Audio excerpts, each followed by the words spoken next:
অনেক দিন আগেকার কথা। কলকাতায় তখন ঘোড়ার ট্রাম চলে। সে সময় মশলা পোস্তায় গঙ্গাধর কুণ্ডুর ছোটোখাটো একখানা মশলার দোকান ছিল।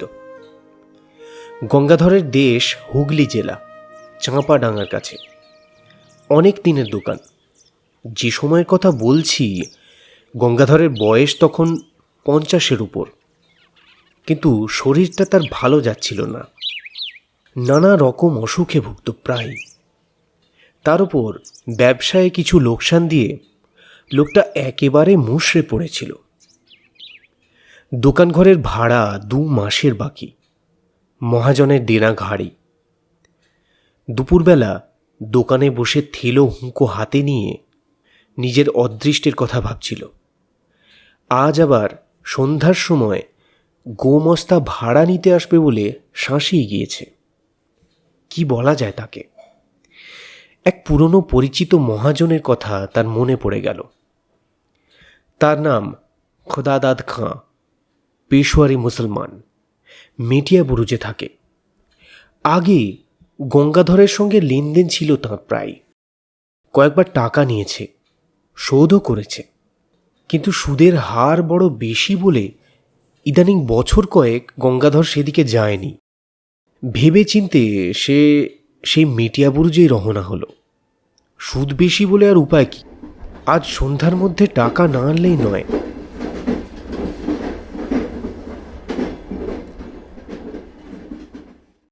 মেটিয়া বুরুজে গিয়ে খোদাদাদ খাঁয়ের নতুন বাসা খুঁজতে, টাকা নিতে, গল্পগুজব করতে দেরি হয়ে গেল। খিদিরপুরের কাটিগঙ্গা পার হয়ে এসে ট্রাম ধরবে, হনহন করে হেঁটে আসছে। এমন সময়ে একজন লোক তাকে ডেকে বললে, ए साहिब, इधर सुनिए तो जरा। সন্ধ্যা হয়ে গিয়েছে। যেখান থেকে লোকটা তাকে ডাকল সেখানে কতকগুলো গাছপালায় বেশ একটু অন্ধকার। স্থানটা নির্জন। তার উপর আবার তার সঙ্গে রয়েছে টাকা। গঙ্গাধরের মনে একটু সন্দেহ যে না হলো এমন নয়, কিন্তু উপায় নেই। লোকটা এগিয়ে এলো। ওই গাছগুলোর তলায় সে যেন তারই প্রতীক্ষায় দাঁড়িয়েছিল। লোকটা খুব লম্বা, মাথায় ঝাঁকড়া ঝাঁকড়া চুল, ঘাড়ের উপর এসে পড়েছে। মুখটা ভালো করে দেখা যাচ্ছে না। পরনে ঢিলে ইজের ও আলখাল্লা। সে কাছে এসে সুর নিচু করে হিন্দিতে ও ভাঙা বাংলা মিলিয়ে বললে, बाबू, सस्ताए माल किनबेन? গঙ্গাধর আশ্চর্য হয়ে বললে, কি মাল? লোকটা চারিদিকে চেয়ে বললে, এখানে কোথাও হবে না বাবু, পুলিশ খুঁজছে, আমার সঙ্গে আসুন।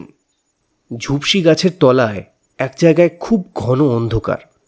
সেখানে গিয়ে লোকটা বললে, জিনিসটা কোকেন আছে, খুব সস্তায় পাবেন, ডিউটি ছুট মাল, লুকিয়ে দেব। গঙ্গাধর চমকে উঠল। সে কখনো ও ব্যবসা করেনি। ডিউটি ছুট কোকেন? কি সর্বনেশে জিনিস! ভালো লোকের পাল্লায় পড়েছে। না না, সে কিনবে না। লোকটা সম্ভবত পাঞ্জাবি মুসলমান, বাংলা বলতে পারে, তবে বেশ একটু বাঁকা। অনুনয়ের সুরে বললে, বাবু, আপনি নিন, আপনার ভালো হবে, সিকি করিতে দেব। আমার মুশকিল হয়েছে, আমি মাল বিক্রির লোক খুঁজে পাচ্ছি না।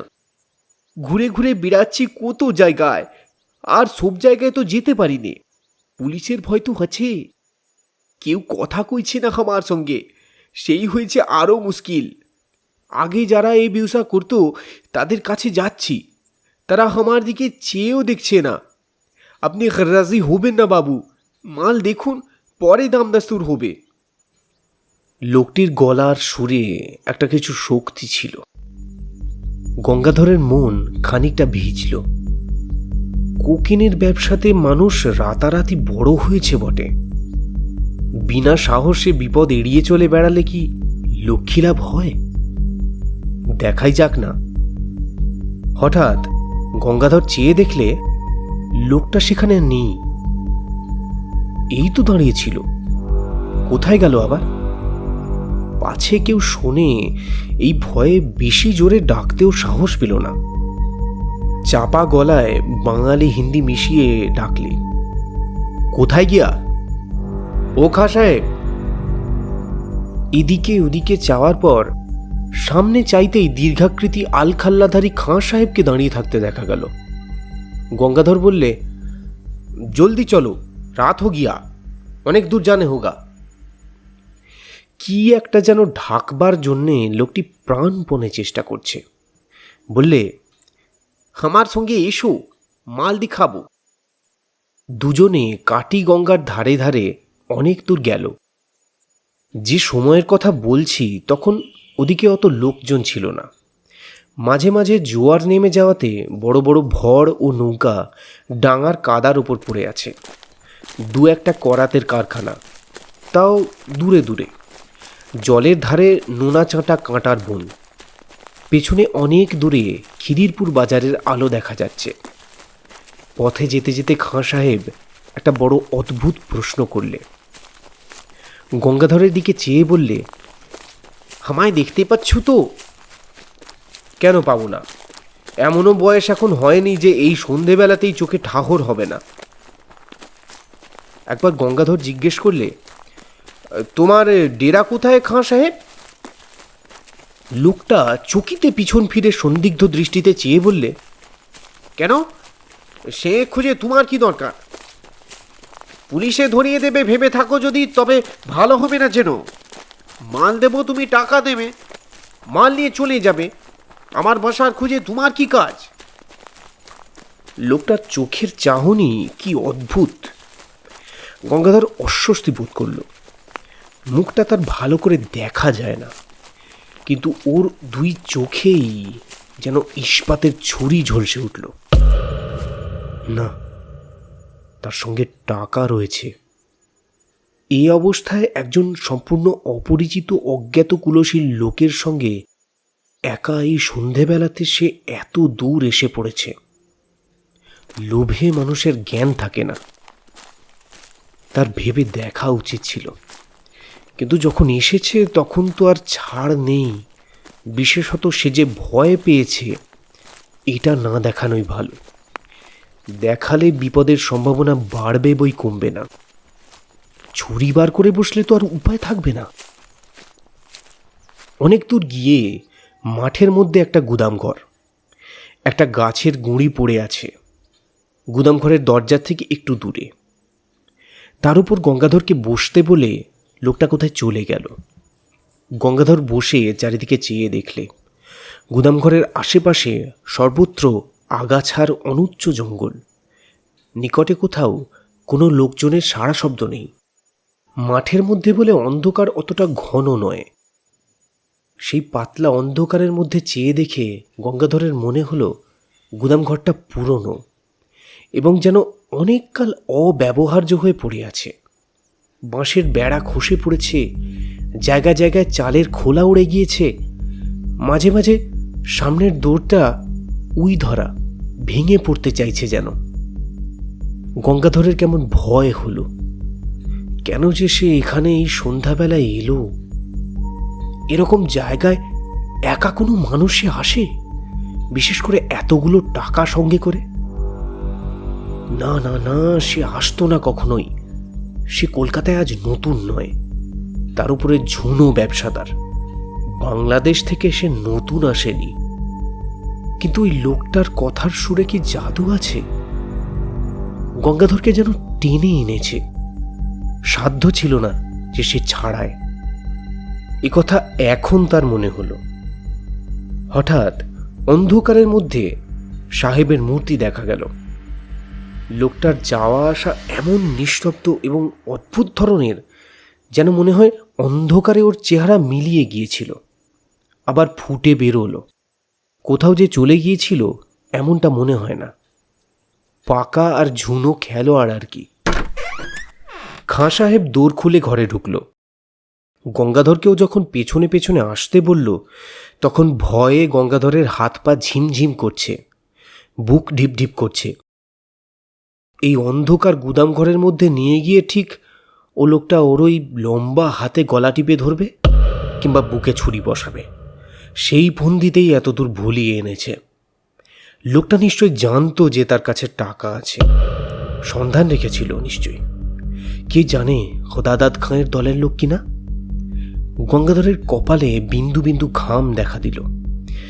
একবার সে ভাবলে দৌড়ে পালাবে, কিন্তু সে বুড়ো মানুষ, পাঞ্জাবি মুসলমানের সঙ্গে দৌড়ের পাল্লায় তার পক্ষে পেরে ওঠা সম্ভব নয়। কলের পুতুলের মতো গঙ্গাধর গুদামের মধ্যে ঢুকল। আশ্চর্য, গুদাম ঘরের ওদিকটার দেওয়ালটা যে একেবারে ভাঙা, সর্বত্র দেখা যাচ্ছে সেই অস্পষ্ট অন্ধকারে। এই জায়গায় দুটো খালি পিপে ছাড়া কোথাও কিচ্ছু নেই। সর্বত্র মাকড়সার চাল। অন্ধকারে দেখা যায় না বটে, কিন্তু নাকে মুখে লাগে। একটা কিরকম ভ্যাপসা গন্ধ গুদামের মধ্যে। মেঝেটা স্যাঁতস্যাঁতে। কত কাল এর মধ্যে যেন মানুষ ঢোকেনি। এদিকে আবার খাঁ সাহেব কোথায় উবে গেছে। লোকটা থেকে থেকে যায় কোথায়? অল্পক্ষণ, মিনিট 2 হবে, কেউ কোথাও নেই, শুধু গঙ্গাধর একলা। আবার সেই ভয়টা হলো। কেমন যেন একটা ভয়, যেন বুকের রক্ত হিম হয়ে যাচ্ছে। এই বা কি রকমের ভয়! আর গুদাম ঘরটার মধ্যে কনকনে ঠান্ডা হাওয়ায় একটা স্রোত বইছে মাঝে মাঝে। মিনিট 2 পরেই খাঁ সাহেব এই তো আধ অন্ধকারের মধ্যে সামনেই দাঁড়িয়ে। হঠাৎ একটা অদ্ভুত কথা বললে খাঁ সাহেব। বললে, তুমি কালা নাকি? এতক্ষণ কথা বলছি শুনতে পাচ্ছ না? কথার উত্তর দিচ্ছ না কেন? কোকেন যে জায়গায় আছে বললাম তা দেখতে পেয়েছ? শাবলের চার দিয়ে তুলতে বললাম পিপে দুটো, হাঁ করে সঙের মতো দাঁড়িয়ে আছো কেন? বারে, এত কথা কখন বলছে লোকটা? পাগল নাকি? গঙ্গাধর কেমন ভ্যাবাচাকা হয়ে গিয়েছে। মূঢ়ের মতো দৃষ্টিতে চেয়ে বললে, কখন তুমি দেখালে কোকিনের জায়গা? কই, কোথায় শাবল? কথা বলতে বলতে গঙ্গাধর সম্মুখস্থ খাঁ সাহেবের মুখের দিকে চাইলে।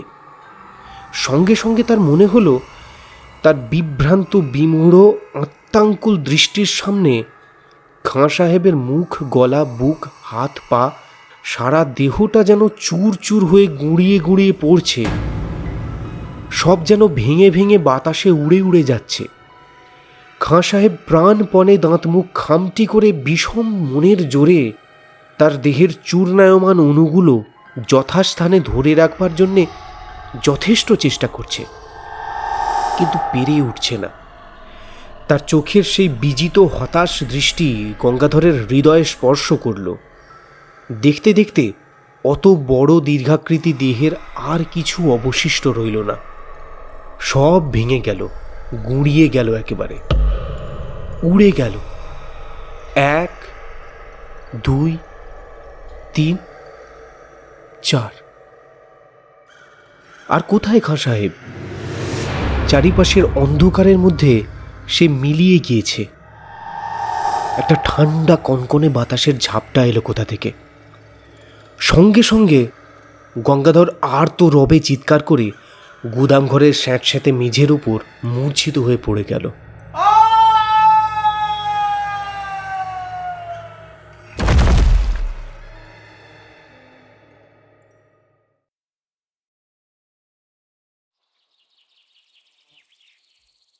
একটা দেশি ভড় কাছে কোথায় বাঁধা ছিল।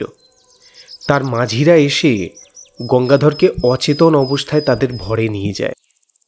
তারাই তাকে তাদের দোকানে পৌঁছে দেয়। গঙ্গাধরের টাকা ঠিক ছিল, কানা করিও খোয়া যায়নি। তবে শরীর শুধরে উঠতে সময় নিয়েছিল অনেকদিন। অনেকদিন পর্যন্ত অন্ধকারে সে একা কিছুতেই থাকতে পারত না। মাস 2 পরে মিটিয়েবুরুজে খোদাদাদ খাঁর কাছে টাকা শোধ দিতে গিয়ে গঙ্গাধর টাকা নিয়ে যাবার দিন যে ঘটনাটা ঘটেছিল সেটা বললে। খোদাদাদ গল্প শুনে গম্ভীর হয়ে গেল। খানিকক্ষণ চুপ করে বসে থেকে বললে, শাহজি, ও হলো আমির খাঁ। চোরাই কোকেনের খুব বড় ব্যবসাদার ছিল। আজ বছর 15 আগেকার কথা। রমজান মাসে বেশ কিছু মাল হাতে পায়। তক্তাঘাটের কাছে এসে একখানা জাহাজ ভিড়েছিল, সেখান থেকে রাতারাতি সরিয়ে ফেলে। জাহাজের লোকেদের সঙ্গে শর ছিল, কোথায় সে মাল রাখত কেউ জানে না। সেই মাসের মাঝামাঝি সে হঠাৎ খুন হয়ে যায়। কে বা কেন খুন করলো সেটা জানা যায়নি, কেউ ধরাও পড়েনি। তবে দলের লোকেরাই তাকে খুন করেছিল, এটা বোঝা কঠিন নয়। এই পর্যন্ত আমির খাঁর ঘটনা আমি জানি। আমার মনে হয় আমির খাঁ সেই থেকে ঘুরে বেড়াচ্ছে তার মাল বিক্রি করার জন্যে। ওর লুকোনো কোকেনের বাক্স হয়েছে দোখজের বোঝা। তা বাবু, গুদামঘরটা তুমি দেখাতে পারবে? গঙ্গাধর অন্ধকারে কোথা দিয়ে সেখানে গিয়েছিল তা আর তার মনে নেই। মনে থাকলেও সে আর যেত না। পথে আসতে আসতে গঙ্গাধরের মনে পড়ল পুরানো ভাঙা গুদামঘরটার অস্পষ্ট অন্ধকারের মধ্যে আমির খাঁয়ের মুখের সেই হতাশ ও অমানসিক চেষ্টা করেও হেরে যাবার দৃষ্টিটা। হতভাগ্য কি এতদিনেও বুঝেনি যে সে মারা গিয়েছে? কে উত্তর দেবে? ভগবান তার আত্মাকে শান্তি দিন।